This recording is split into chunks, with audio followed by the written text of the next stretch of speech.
Hello, good morning दोस्तों। आपका AR study point में स्वागत है। चलिए, कल हम लोगों ने संख्या पद्धति की पहली क्लास ली थी और जहां हम लोगों ने पहली क्लास ऑफ की थी वहीं से हम आगे कंटिन्यू करते हैं। चलिए दोस्तों, आगे देखते हैं। फिर हम कल हम लोगों का संख्या का वर्गीकरण हो गया था। अब उससे आगे हम कंटिन्यू करते हैं। देखिए दोस्तों, कुछ संख्याएं कल हम लोगों ने आपको बताई थी। पहली संख्या आपको बताई थी हमने सम, विषम, भाज्य और अभाज्य। ठीक है दोस्तों, ये कुछ संख्या है आपकी सम, विषम, भाज्य, अभाज्य। इन संख्याओं का मैथमेटिक्स में बहुत ही यूज होता है। चलिए, इनको हम बारी बारी से समझते हैं, इनका कहाँ यूज कैसे कैसे करते हैं। ठीक है दोस्तों, चलिए, जैसे आप लोग जानते हैं बोर्ड मास में हमारे 4 ऑपरेशन यूज होते हैं। वो कौन कौन से होते हैं? डिवाइड, मल्टीपल, एडिटिव और सब्ट्रैक्ट। भाग, गुणा, योग और घटाना। ठीक है, ये आपके 4 ऑपरेशन होते हैं। इन चारों ऑपरेशनों में सम विषम संख्याओं का क्या क्या यूज होता है, आज उसे हम समझेंगे। ठीक है दोस्तों, चलिए देखिए, पहला हमारी जो संख्या होती है सम संख्या। आज इसको हम समझते हैं। देखिए, जैसे हमने कोई सम संख्या ली, ऐसे मान लीजिए हमने लिया 2। अब 2 का योग करते हैं हम। मान लीजिए 4, 6, 8, 10 ... 100।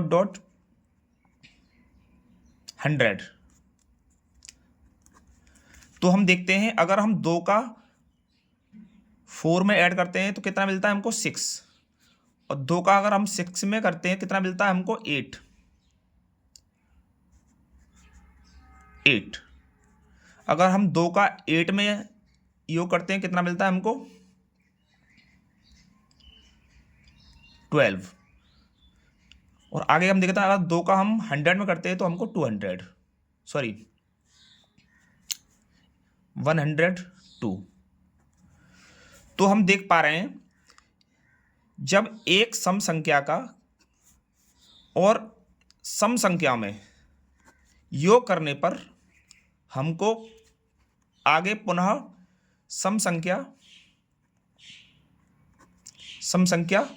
मिल रही है। ठीक है दोस्तों, अगर हम किसी भी सम संख्या का सम संख्या में योग करते हैं तो हमको सम संख्या ही प्राप्त होती है। ठीक है, आगे देखते हैं।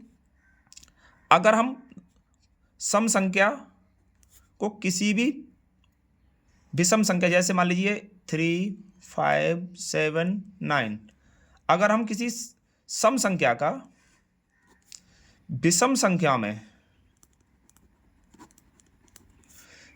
संख्या में योग करते हैं तो क्या मिलता है, देखते हैं। देखिए, 3 और 2 5, 5 और 2 7, 7 और 2 9 और 9 और 2 11।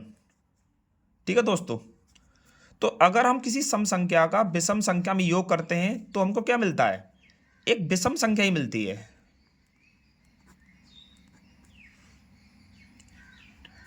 ठीक दोस्तों, तो सबसे पहले हमने देखा, एक सम संख्या का सम संख्या में योग करते हैं तो सम संख्या मिलती है। जब हम एक सम संख्या का विषम संख्या में योग करते हैं तो हमको एक विषम संख्या मिलती है। ठीक दोस्तों, इसी प्रकार हम विषम संख्या को देखते हैं।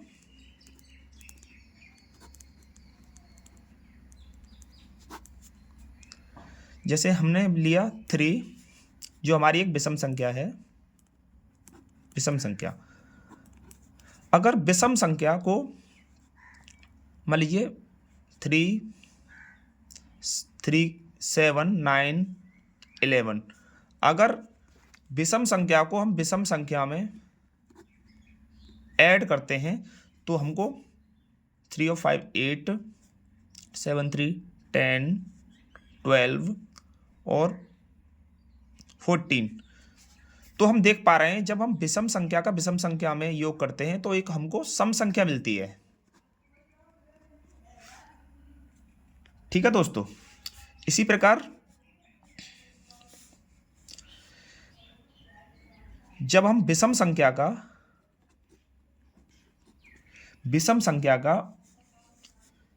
मान लीजिए किसी सम संख्या में 2 4 6 10, जब हम विषम संख्या का एक सम संख्या में मान लीजिए सम संख्या है, सम संख्या में योग करते हैं तो हमें क्या मिलता है 5, 4 और 3 7, 9 और 13। तो हम देख पा रहे हैं एक विषम संख्या का सम संख्या में योग करने पर हमें क्या मिलता है विषम संख्या।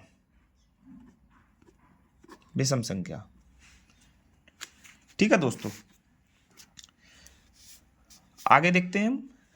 तो ये हमारा प्लस वाला ऑपरेशन पूरा हो जाता है, ये हमारा प्लस वाला ऑपरेशन इस तरह से पूरा हो जाता है। आगे हम देखते हैं इसी में अगला ऑपरेशन देखते हैं। मान लीजिए हम ये लेते हैं मल्टीपल वाला, इसको देखते हैं। मान लीजिए इसमें हम सम लेते हैं सम संख्या। अब सम संख्या में देखिए 2 और 2 का हम लेते हैं किन्हीं सम संख्याओं से 4 6 8 10। ठीक है, इनको लेते हैं, ये भी सम संख्या है आपकी और ये भी सम संख्या है। ठीक है, अब सम संख्या का किसी भी सम संख्या से जब हम मल्टीपल करते हैं तो देखिए क्या आता है 8 12 16 20। तो हम देख पा रहे हैं एक सम संख्या का सम संख्या से गुणा करने पर हमको सम संख्या ही मिलती है। इसी प्रकार एक सम संख्या का 3 5 7 9 सम संख्या का किसी विषम संख्या में गुणा करने पर हम देखते क्या मिलता है हमको 6 10 14 और 18। तो हम देख पा रहे हैं सम संख्या का विषम संख्या में गुणा करने पर हमको सम संख्या ही मिलती है, सम संख्या। ठीक है दोस्तों, इसी प्रकार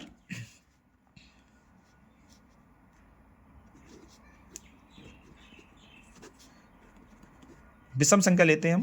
देखिए विषम संख्या हमने 3 ले ली, 3 का हम करते हैं विषम संख्या में 5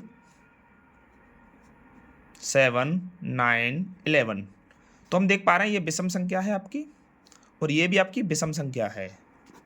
जब हम एक विषम संख्या का विषम संख्या में मल्टीप्लाई करते हैं तो हमको क्या मिलता है 15 21 और 27 और 11 3 जा 33। तो हम देख पा रहे हैं एक विषम संख्या का विषम संख्या में मल्टीप्लाई करने पर हमको क्या मिलता है विषम संख्या ही मिलती है। इसी प्रकार विषम संख्या का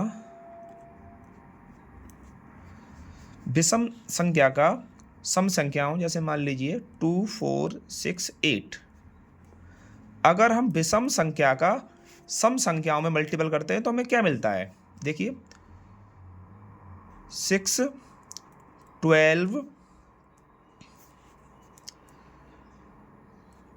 18 24। तो हम देख पा रहे हैं कि विषम संख्या का सम संख्या में मल्टीपल करने पर हमको क्या मिलता है सम संख्याएं। ठीक है दोस्तों, इसी प्रकार हमारा